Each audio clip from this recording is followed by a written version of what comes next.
For question 3a, we need to prove that at the normal reaction at the point B is equal to 0.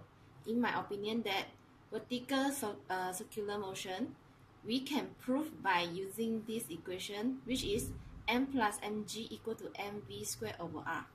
We need to substitute the v squared equal to gr to eliminate the mg in the front. So in the final, when you substitute the v square equal to gr, you can get this.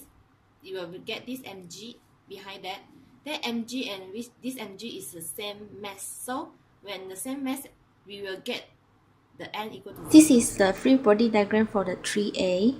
We will see how we can get the equation from the previous explanation. You'll see that why the W and the N will be added out, because in this situation the coaster car is they have a weight and a normal acting downwards, and the velocity that acting on this motion. Then there is moving in a circle, so there exists the radius in this condition. So we can get this final equation based on this situation. For question 3b, we need to find the height of the coaster car they will reach at point C. For this question, the mass is equals to 200 kg and the rho at point B is equals to 25 meters. From the diagram, we can draw a free body diagram at point B, that is the width and the normal that acting down, and the normal acceleration and the tangential acceleration. For this question, we use the equations of the conservation of energy, that is TA plus VA equals to TB plus VB. That is, the TA is the kinetic energy and the VA is the potential energy at point A. The TA is equals to 1 over 2 mVA squared, and the VA, that is W delta Y, that is changed in the H. Since the questions that the motion is in circular, so it's related to AN equals to V squared over rho. So we use the equations and substitute the information given. That is, the mass is equal to 200 and the rho is equal to 25. So we can get the velocity at point B that is equals to 15.66 meter per second. After we get the velocity at point B, we substitute inside the equations.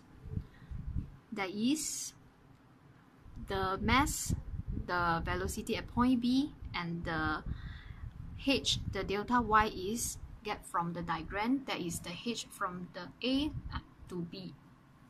So we can get the velocity at point A is equal to 13.53 meter per second. We use back the equations, that is TA plus VA equals to TC plus VC. This time we use at point A and point C. So we substitute the VAs equals to 13.53 and the VAs is equal to 0 because there is no change in delta Y. And the TC is equal to 0 because the velocity at point C is 0.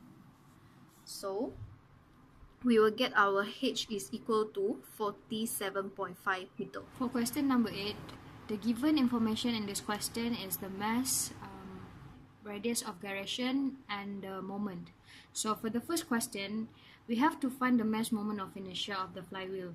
So by using the formula of mass moment of inertia, which is I is equals to mk squared, we just have to substitute the mass and the radius, and we can finally get the answer. For question 8b, we have to calculate the kinetic energy of the flywheel. Since it's rotating, so we are using the formula of T is equals to half I naught omega squared instead of half mv squared. So by substituting the information given, then we can finally get the answer is 1.8 omega squared. In question C, we have to find the work done by the torque M. To find the summation of work done, we have to integrate the moment given. 1 revolution is equals to 2 pi, so our value of theta is 10 pi. The 5 revolution is given in the question. Our value of moment is 9 theta half. Since our integral is 10 pi, so we can directly integrate the equation and we can simplify it until we get this equation. So we substitute the value of 10 pi and 0 into the equation, and then we can get the value of the question. B asks for angular velocity when it has rotated 5 revolutions starting from the rest. So we are using the formula of T1 plus summation of work done is equals to T2. Since the question mentioned it's starting from the rest, so our T1 is equals to 0, and our summation of work done is like how we calculate in C, which is 1056.5 joule is equals to T2 is 1.8 omega squared, like how we calculate in the question B. So we can get value of omega is equals to this one, and then this is our final answer.